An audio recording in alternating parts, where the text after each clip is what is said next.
Hello, welcome to Help Your Math.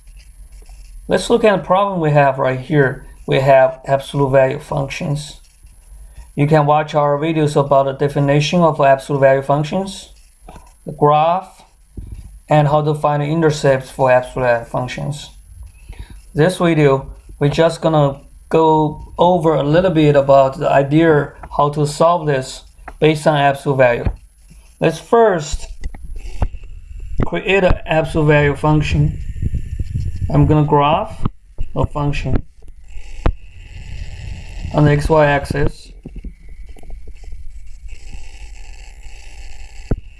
and gonna pass through the origin right here. Okay, let's give the x here -2 and x here a 5. So if I take integration from 0 to 5 for function f(x), you see from 0 to 5 everything is positive, so since it's positive, doesn't matter even I give absolute value of 0 to 5, they're going to be the same. Now we have problem if we start in -2. Let's say I start in -2 to 5 f of x. So -2 to 5 for fx, we have from -2 to 0, which give us the negative error. So from -2 to 0, then 0 to 5.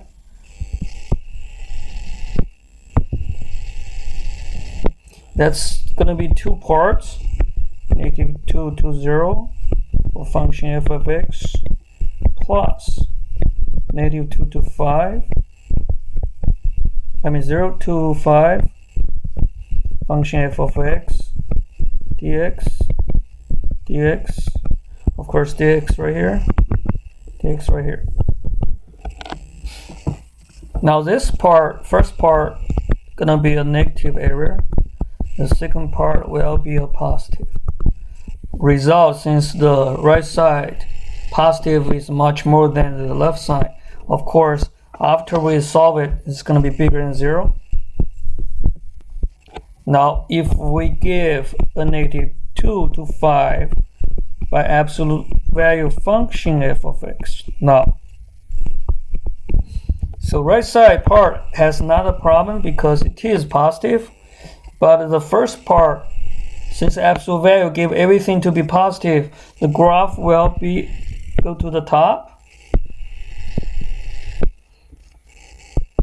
and the same, but just negative becomes a positive.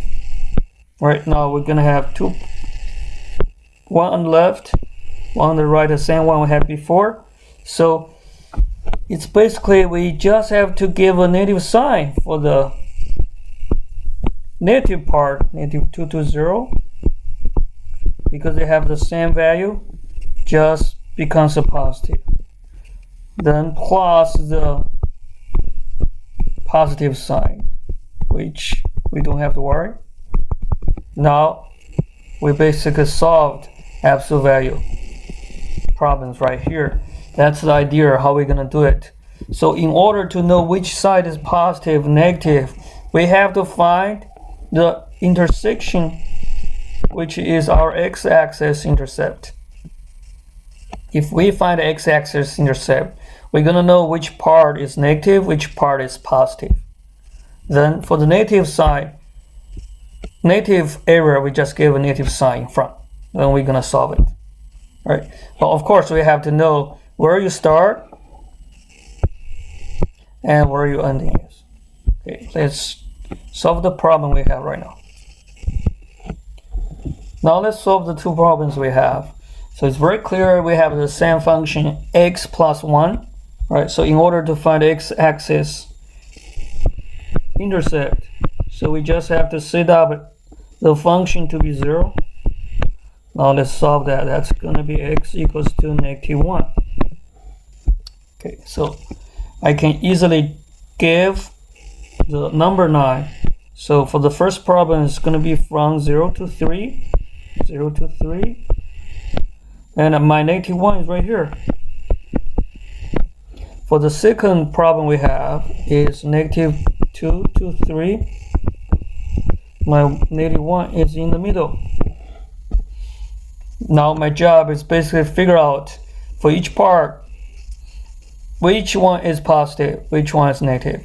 For my part 1, from 0 to 3, it's very clear if I plug in 1 into my function, it's a 2, it's positive. So I just need to open the absolute value right away because everything is positive.